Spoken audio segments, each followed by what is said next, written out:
Welcome to the Master the Craft YouTube channel. Please, if you have not subscribed to this channel, let me fix my shirt. Please do so.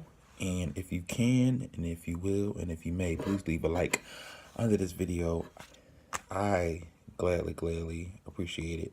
It helps advance the channel. It helps grow the channel. And it helps me continue to put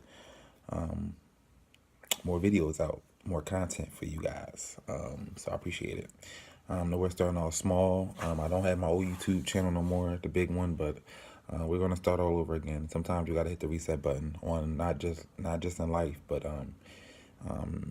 in ministry and some things. Just nothing wrong with starting over. So today's a special edition, special version of what we do on this channel. Today's going to be like a Q&A. I was going to do this live, but I didn't want to get any additional questions. I just wanted to answer the questions that I had before the deadline. I posted on Facebook and on Instagram that I needed people to send me questions because I will be answering them. I ended up getting 13 questions. I don't know if I'll get through all 13 because I don't want to make this video too long. But yeah, so I got the questions in the phone. So let's get started right away. Okay, first question. How old are you? I am 28 years old. I'll be 29 in March 29th to be exact. I was born 1990 to my mother, Lila Williams. So I'm 28 years old. So let's get to question number 2. Okay, question number 2 is why are you in and out of why are you in and out of relationships? I didn't dodge in these questions. Every question that was asked to me, I'm going to answer. To answer that question, unless we ask questions, if you don't ask questions, you won't get an understanding of who a person is. Questions are never answered by observing someone. Questions are never answered by listening to what others say.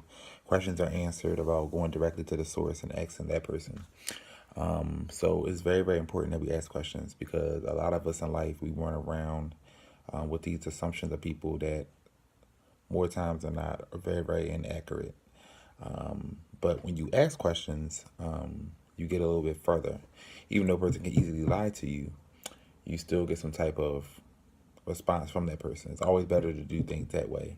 And you're somebody like me. If you come ask me a question, I'm going to answer you honestly and give you the cold hard truth of what you're asking me. So to answer that question, I've been in a lot of relationships that didn't work out. Majority of them not being the fault of mine, but being relationships where I was with women that wanted to control the narrative, wanted to dictate how things went. And because I'm more of a laid back, chill, sweet guy who's not really controlling, females tended to take advantage of that because they know I was very nice. They know I wasn't going to cuss them out, put my hands on them. I know it's cliche, but a lot of us, we walk around saying that, nice guys finish last. And in my relationships, that's exactly how I felt. I felt as though I was I was too nice sometimes. And, I let my exes take advantage of me. I don't want, nobody wants to get in a relationship and be in it for a week and then something happened. Nobody wants to be in a lot of relationships. I don't think nobody wakes up and say, hey, what relationship can I get in today? What relationship can I get out of today? I genuinely want things to work. I date with a purpose. I don't date to stay at the girlfriend level. I'm dating to lead towards marriage. That's always been my mindset because that's how my grandfather raised me, is what my mom taught me. So I've never been of the idea that I should just be content with being in a relationship and having a girlfriend. So I date with a purpose. Certain women that I've dated weren't always consistent with their communication and consistent with their actions. If we say that we feel some type of way about somebody, if we say we genuinely like somebody, it's very, very important that we show it with our actions as well. Because in this day and time, words mean nothing. Words stopped meaning something to me 7 years ago. So for me, there has to be some action attached to it. And we'll take the social media route.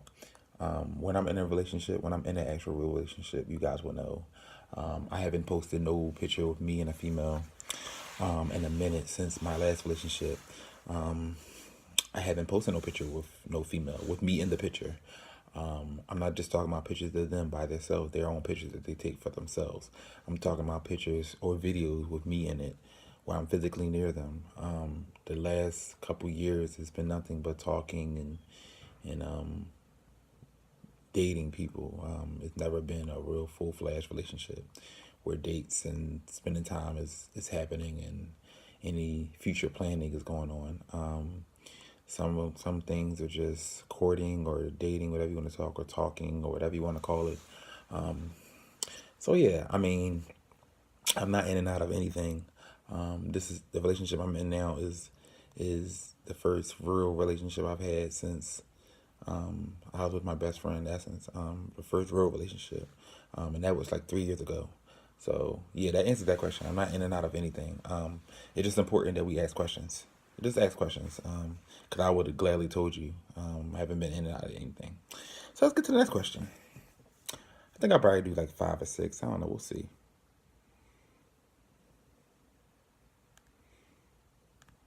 Okay, third question is, did you or have you ever thought about being a homosexual? These are what people ask me, y'all, because people honestly want to know. And when these questions, before I answer that question, when these questions were coming through, I did get upset. I asked for the questions, but it just lets me know, open my eyes to a few things. I'm not going to shit down here. That's for another video. To answer that question, no, I've never thought about it. My spiritual father asked me this question before. I don't know why he was asking me, and still to this day, I really don't care to know. But I think I've stated this in other videos. I was molested when I was younger, and I was raised by my mother, and I was around nothing but women. But I did not take that and use that as an excuse to be anything, because a lot of people that I talk to that are that way, they say the same thing. Well, I was molested or I was raised around nothing but women. I'm not going to fully say that's an excuse, but to me, on my end, it's an excuse. You control your life. You control everything in life. God gives us a choice. It's your choice to be homosexual. It's your choice to be straight. Whatever. It's a choice. It's your choice to be a thief, a robber, or whatever. It's your choice. And at the end of the day, Jesus, that's in my video. And at the end of the day, what you do with your life is on you, and it's in your hands. You control the outcome. You control what happens and what doesn't happen in your life, and you control the moves that are made in your life, because it's your life. God gave it to you. It's yours and yours only. So to get back to what I'm saying, I didn't use those things as an excuse to be anything. I never thought about it. I was a late bloomer, so I didn't really start liking girls until I turned 17. My first real relationship wasn't until I was 19. I lost my virginity at 19. I was a very, very late bloomer, not because I was curious or because I was thinking about anything, because I was focused on my schoolwork. And at the time, I had this fear of losing my virginity. It's just real weird as a young man, and you got all your friends losing it, and then You just wonder how it's going to feel and a whole bunch of stuff. Then after I did it the first time, I mean, of course, I was like, oh yeah, this isn't that bad. I mean, not bad at all. So I started doing it a lot. I've never, despite any rumors or anything that people could say, every ex or my girlfriend now or whoever can always attest to the fact that Justin's never been that way. They'll tell you, without putting our personal business out there, they'll tell you I'm far from that. I like what I like, and that is women always will be women. I know right from wrong. I was raised the right way, and I have some awesome spiritual parents and an awesome mom and an awesome support system, awesome friends to be able to guide me and direct me down the right path. Whether my friends struggle with it or not, or if they do, I don't know. I'm not saying they do in this video. That has nothing to do with me. Only thing I can do is pray and pray that things change. If not, that's their life. They have control of it. Only thing I can say is I don't condone it. I speak against it. I'm not for it. It makes my stomach turn. And the thing that people say a lot, they'll be like, well, it's always the ones that are coming against it that are secretly doing it. And we don't know everybody. We don't know everybody's mindset. We don't know what's in everybody's mind. We can only assume. So you guys need to stop that. Everybody isn't with a woman to cover up the fact that they're gay.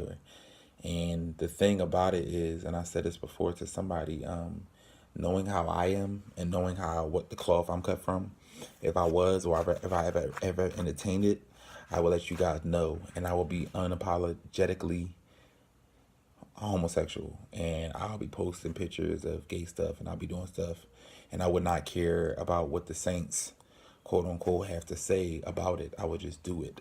I'm that type of person. I don't care. You guys know when I post on Facebook and I post anywhere, I don't care who says anything. I don't care who says, well, take this down or whatever. I don't care. I listen to a few people. I don't listen to people that I don't know, definitely. So if I don't know you like that, you comment on my stuff and tell me to take anything down, I'm not going to. But I have the personality where if I feel led to do something, I'm going to do it. And I can be very stubborn at times.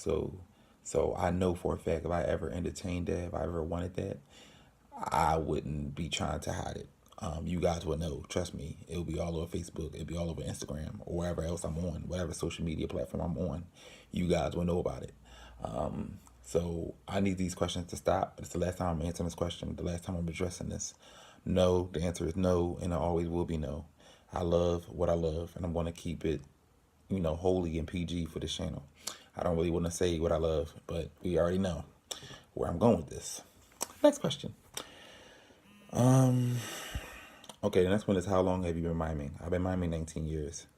It'll be 20 this January passed, so this January coming up in 2020, it'll be 20 years. So 19 years, and I thank God for the time that He has allowed me to do what I do and do it on a huge level, having countless mentees and countless students, and having had influence a lot of people, and not even people just in my city, but people from other states and stuff like that, because you never know who's watching you. And a lot of people have hit me up and said I've inspired them and stuff like that. Again, I said this before, I'm not in this thing to compete with anybody. I'm not in this thing to be better than anybody, because at the end of the day, I said this before, there are people that dance better than me, but I'm about souls. And a lot of these people that quote unquote dance the best, they don't add any souls to the kingdom. There's no anointing, there's no oil. They're just very, very good performers. And we have to get back to being ministers and not performers, but that's for another video. 19 years. So next question. How was your relationship with your girlfriend? I'm not going to tell you guys too much about that, but it's very, very good. It's very, very good. I mean, I'm enjoying getting to know her. I'm enjoying just the time that we shared this past weekend. I am enjoying because she's not here right now, but I definitely enjoyed the time we spent together. She's an awesome woman, sweet spirit. She keeps me calm. She's my, I don't know, man. She's like my life coach. She's like my relaxer and stuff like that. And she knows how to calm me down. And she's saved. That's the most important thing. She's saved. She's in church. She knows God. She loves God. So we're fine. This is definitely somebody I can see myself marrying. And that's the goal. Like I told y'all earlier in the video, I date with a purpose. I don't date just to date. But she's an awesome, great dancer and great mind, intelligent, smart, articulate. She's dope, man. What can I say? I'm not going to say too much because that's for off the camera, but she knows how I feel about her, and I love her. That's my baby. But we're good. There's no problems, so we're good. So we're just going to pray that things stay the way they are and things are consistent, and we make it to where we want to go. So, baby, I love you. All right. That's the last question because I want to make this video not too long. Okay, last question. How many more years do you see yourself miming? There'll be a part 2 to this video, mind you, because I gotta get to the other questions. How much longer do you see yourself miming? If you asking me, I'll say maybe 3-4 years. God may say otherwise, but I'm his servant. I do what he wishes, what he wants me to do. I'll tell you guys this. I said to myself a long time ago, from a natural standpoint, from a human standpoint, that when I completed or I accomplished everything I wanted to accomplish in my ministry, that I'll stop. That's something that I was saying since I was 17. I had goals that I wanted to reach. I wanted to travel the country, and I wanted to go outside the country and mime, and I did all those things. I wanted to be in plays. I did that. I wanted to do interviews. I did that. I wanted to be on TV. I've done that. I wanted to have students. I did that. I wanted to have mentees. I have that. And I wanted to be a household name or a brand or known or popular or whatever in this ministry. And I've done all these things. And I did it my way. I did it the way God told me to do it. Yes, it was very, very aggressive. Yes, it was unorthodox. It was different than what anybody else was used to. But I did things my way. And I got to a very, very good point where now today I'm sitting here and I'm actually content with everything that I've done. I got into this originally as a hobby, something to do in church, to not sit around, but it turned into something where something that I love and something that continues to sustain me and keep me, something that God gave me as an outlet. I got into this thing for souls, man. Souls. I can't stress that enough. I mean, I don't measure great minds by how good they dance. I measure great minds by how they impact the kingdom, and how many souls they add. Because a lot of us don't do that, like I said. So I look at who's great in different ways, which is why I love the mimes that I love, because they're about real, raw, authentic ministry. So I know a lot of people say, well, the best mime, and it's most likely, somebody says this person's the best mime, it's normally because they dance very well. But it's time out for focusing on that, because there's some mimes who I've seen that don't have very, very good dope choreography, but they're atmosphere setters. Like, they set the atmosphere. They add souls. I mean, their ministry is effective. It's raw, and it's in your face, and it's unorthodox. It's all that stuff. It's spirit filled. So I measure great minds by that. I don't measure miming by who performs the best. That's why I get so annoyed with people that have these programs, and all they get is the people that dance very well, but they don't get the real ministers, the people that's going to set an atmosphere, that's going to really, really minister from their soul, and not be trying to impress people or have people look at them and say, hey, I mine better than you, or I mine better than you. But that's for another video. That's for another video. So I thank you guys for joining me for this Q&A. There will be a part 2. If you have not subscribed to this channel, please do so or leave a like under this video. I appreciate you guys. See you guys in part 2. Peace.